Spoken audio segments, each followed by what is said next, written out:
খাওয়ানোর ভিডিও দেখতে দেখতে খিদে লেগে গেছে। হ্যালো এভরিওয়ান, আসসালামু আলাইকুম। কেমন আছেন সবাই? আশা করি ভালো আছেন। অনলাইনে ঢুকলে কত কত খাওয়ানোর রেসিপি দেখতে দেখতেই খিদে লেগে যায়, কত কিছু খাইতে মন চায়। সব কিছু তো আর খাওয়ানো সম্ভব না। তো আজগো এক আফার ভর্তার রেসিপি দেখে মন চাইছে, ভর্তা দিয়ে ভাত খামো। রাত বাজছে 12টা, চিন্তা করলাম না কোনোভাবেই মন রে মানান যাবে না, ভর্তা তো খাইতেই হইবে। যেই চিন্তা হেই কাম।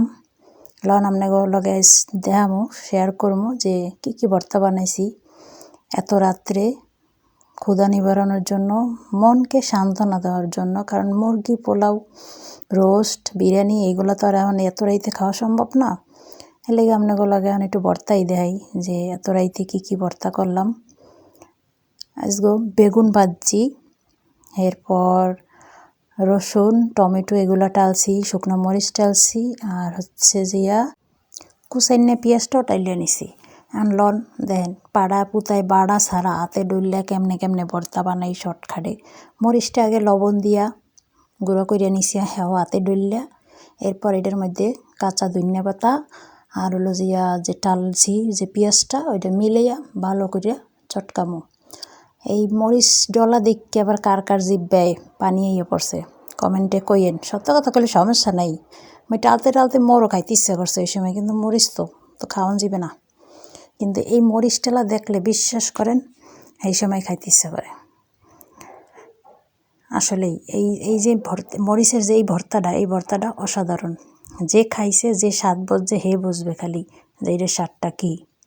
এখন আলু ভর্তা করবো ওই একই মরিচ, যে আমি যে মরিচ পেঁয়াজ আর ধনিয়া পাতা ডলছি ওইটা দিয়েই আমি সব ভর্তা করবো। এখন হলো আলু ভর্তা করতেছি, আমার আলু ভর্তা করা হয়ে গেছে। এরপরে হলো আপনার টমেটো ভর্তা করবো। টমেটোটারে খুব সুন্দরভাবে কিন্তু টালতে হইবে। আপনারা একলে ছেঁচড়া পড়া কথা আছে না, যে ছেঁচড়া পড়া, ওই ছেঁচড়া পড়া করবেন। অর্থাৎ টমেটো ভর্তাতে জানি পোড়া পোড়া একটা গন্ধ হয়, হেলে কিন্তু ভাল লাগবে খাইতে, নাহলে কিন্তু ভাল লাগবে না। এরপর এইটার মধ্যে ওই যে আমি যে ডলছি পেঁয়াজ মরিচ ওইগুলোর আবার নিমো, নিয়ে এটারে মাখবো। শেষ টমেটো ভর্তা।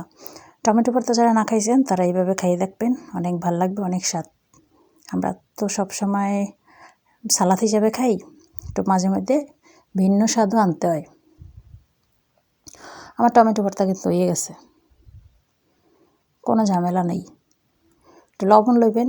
একটা জিনিস খেয়াল করছেন কিনা জানি না, আজ কিন্তু আমি সরিষার তেলটা ইউজ করি নাই, কারণ সরিষার তেল আজকে ছিলই না আমার। কেমনি ইউজ করবো কন? যাক, এমনি তেল দিয়ে যে টালছি ওইতেই স্বাদ হয়েছে, তেল আর লাগে নাই। এরপরে করবো রসুন ভর্তা। রসুনটারও টালবেন চুলায়, টাইললে এটার ওপরা পোড়া করবেন। এরপরে হাতে ডললে সুন্দর মতো ওই পেঁয়াজ মরিচ ডলা ওইগুলো লইবেন, ওই যাবে আপনার রসুন ভর্তা। রসুনের ভর্তা কিন্তু উপকারিতা আছে, শুধু মুখে স্বাদ লাগে তা না। রসুনের ভর্তা খাইলে বাতের ব্যথা ভালো হয়। যাদের ঘাড় ব্যথা, কোমর ব্যথা আছে তারা মাঝে মধ্যে রসুন ভর্তা করে খাইবেন। ভিডিওটা কেমন লাগলো অবশ্যই জানাবেন। আর আমার মতো পেটুক যারা যারা আছেন অবশ্যই এরকম মাঝরাতে যদি খিদে লাগে এরকম ভর্তা বানাইয়া এতে ভাত খাইবেন। যাই হোক, আর সময় নষ্ট করব না। যে যেখানে আছেন ভালো থাকবেন, সুস্থ থাকবেন। আর অবশ্যই ভিডিওটা একটা লাইক দিবেন, একটা পজিটিভ কমেন্ট করবেন। আর যার যার ভর্তা খাইতে ইচ্ছা করে, যদি বানাইতে আলিস্যামি লাগে তাহলে আমারে কইবেন, আমি বানাই পার্সেল করে দিম। ঠিক আছে? সবাই সুস্থ থাকবেন, ভালো থাকবেন, আর আমার জন্য দোয়া করবেন। আর মাঝে মধ্যে এরকম ভর্তা বানাই খাইবেন।